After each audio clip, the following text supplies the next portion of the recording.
Welcome to Unexpectedly Successful. Join us to hear the raw and genuine stories of women founders who have created their own pathways to possibilities.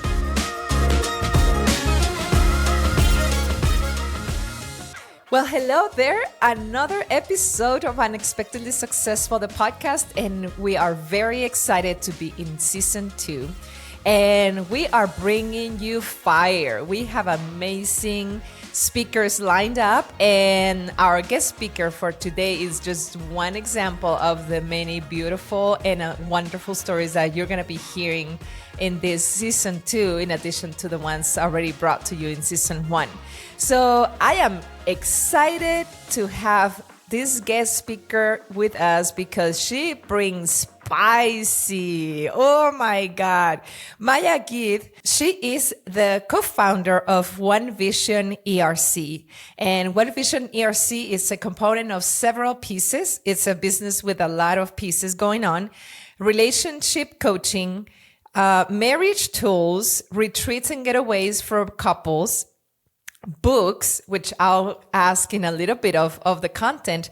And the one piece that I believe is so important for relationships and marriages is a wonderful community of people. So one of the things that Maya shared with me is that throughout the years of her business going on, they've hosted over 120 couples at this marriage retreat. So I don't know about you, but having 120 couples and some of them being repeated, it's an incredible accomplishment. And we're going to go deep into what that has meant for Maya.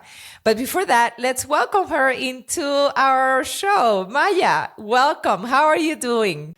I'm doing great. I'm so happy to be here. Thank you so much for having me. I am excited, and let's get into it. What are you most proud about being a business owner?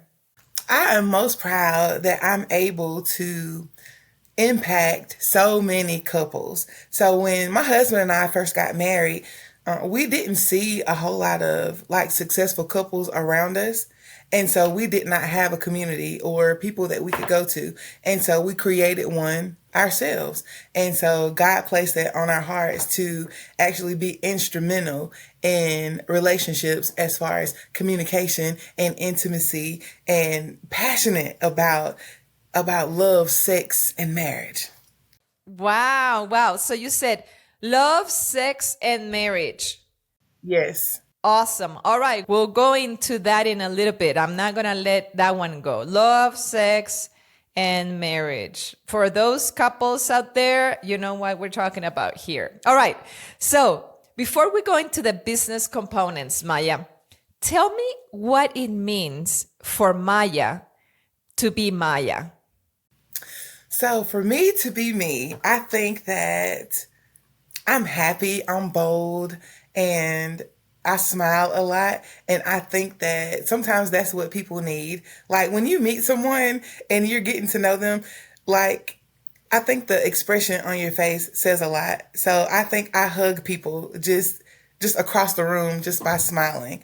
So that's what you get when you get me. Exactly what you see. You get a ball of love and happiness. When we're talking about marriage, a lot of people are going through motions and life happens. So you have kids, you have jobs and careers, and you get bogged down with housework, and your relationship turns into just the type of partnership that you're almost roommates and just making things happen. It becomes so monotonous that you lose the fire and you lose your why. Like, why are you together?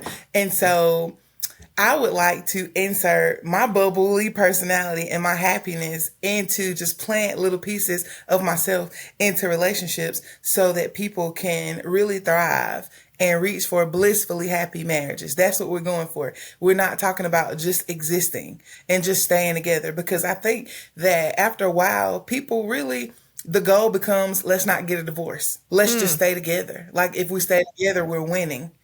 And I'm like, well, if you're going to stay together, if you're going to stay there, then do the work that you have to do so that you can be blissfully happy. Like, don't just be alive in the marriage, really thrive if you're going to be there. You know, that's such a reality. Let's not get divorced, but then that doesn't mean that couples are blissfully, happily married. Wow. I mean, so much to unpack there, but I'm not there yet. So, as a business owner, Maya, you said before that when you and your husband, Ed, got married, you did not see a lot of successful marriages around you, and there definitely was not a community. So tell us a little bit more of what pushed you over to become a business owner. Okay, because honestly, it just happened. Like, my husband and I are both high school educators. And what we started to do, we started to get small groups of people together at our house. I would cook and we would play games and drink wine and have a good time.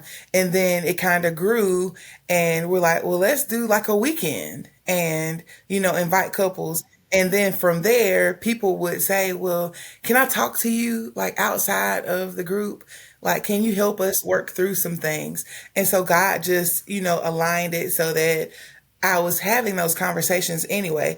And so I said, I would feel more comfortable if I went and got certified so that I could, offer my best, advice to the people and help them through these situations.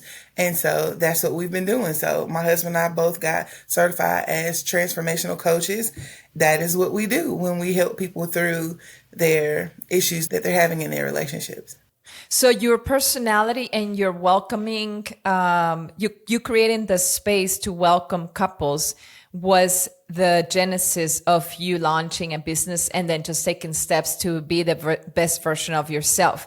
So this applies to the relationship coaching and the marriage tools, and the retreats, right? And getaways. What about the book, Maya? I'm so curious about this book. Tell us about your book. So I actually, for the retreats that we have, I usually write the materials for the retreat. And for this particular one, God was giving me information about chess. And the strange thing is, I don't play chess. I don't know how to play chess. And so I talked to my husband and I said, God keeps giving me different relationship correlations with the game of chess, and he's leading me to research, the pieces and what they do. And I was like, and I don't know what the information is for, because at that time I didn't know it was a book. I just said, I'm just going to write what it is that he leads me to do. And so I would research, chess and the way that the game is designed and strategy involved. And I would write about it. And then he would download some relationship information that went right along with it. And I was like, I think this might be a book. After putting it all together, I said, I know exactly what it is now. Okay, so this will be what we use at our retreat, but it'll also be a book that will help other people in small group studies or one-on-one studies with husbands and wives. So it's like a workbook that people can read and work through and almost do your own individual coaching at home if you don't want like a third party in.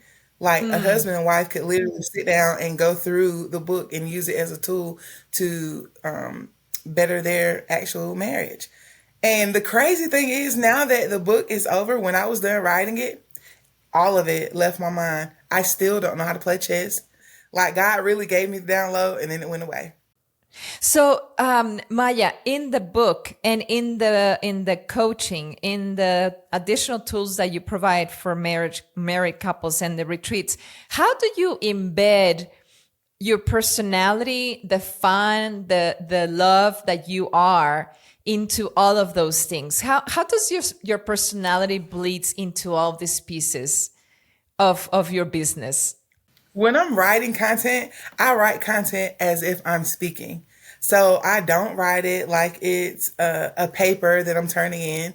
Like, however I would say it if I was talking to someone right across from me is how I write it. And so if I'm recording content, then as I prepare for my videos, like when I'm thinking about, how I'm supposed to teach, like that's the way I teach. And so it's a blessing that God put me in the classroom in middle school and high school before this stage in life, because I had to get information across to teenagers that they absolutely do not want to know about. I'm a math teacher, so I teach geometry. Math. And only a small percentage of kids are really into math. at that age. And so I was like, how do I make this fun? How do I make it interesting? And so I spent a lot of years, I've been teaching 17 years, just trying to build relationships and figure out how to communicate with people about information that they don't want to know, but make it interesting enough for them to know. And so now I'm able to use that skill and relay marriage information. So I know how to spice things up and intrigue people about what it is that I want them to know about. Wow. So the skills that you have as a teacher of 17 years of experience, your desire to make this information relevant for the students now has become the number one component to your business. Did you see that happening at some point, or it just it came from this space that you created, Maya? Did you have an idea that you would become a business owner? Well, I've owned several businesses. So I was a pure romance consultant for some years. So before I had my children, now it would be really difficult because I had hosted most of the parties. So Pure Romance, we sold sex toys and different lotions and body oils. So I've always been into making sure that everybody was having amazing sex. I owned that business. And so when I had to shut that down when my kids came, just because I didn't have time, like I always knew that there was more. I just didn't know what. So I knew that I would be doing something else. So this business came out of my own need. So this need came up in my marriage. I needed to dig for more information on communication and cultivating intimacy after having children. And so then that became a need of people around me. And so that's where the business was birthed, from my own personal need. Wow, that's powerful. That's powerful. So just recapping, your skills as a teacher, your desire to communicate information for an audience that did not want that information, and then now you're adding your own need that it's molding into what your business is right now. And tell me about how you became the owner of Peer Romance Coaching. Like, how did that come about? And then if you have any leading moments into that previous business ownership. Because I was a customer, like I loved their products. I love sex toys. I love all of the lotions and soaps and everything that they stood for, sexual health. And so I went to these parties and I purchased a lot of stuff. And so when the consultants would stand and they would, start to talk about different products, then people would start to look at me. Like, don't you have that? And I would say, I do. And then I would start talking about my experience with the products, and the consultant might leave something off. And I'll say, oh, no, you got to remember that it does this, this, and this. And so I started to be more knowledgeable than the consultants at these parties. And so, someone was like, you should really do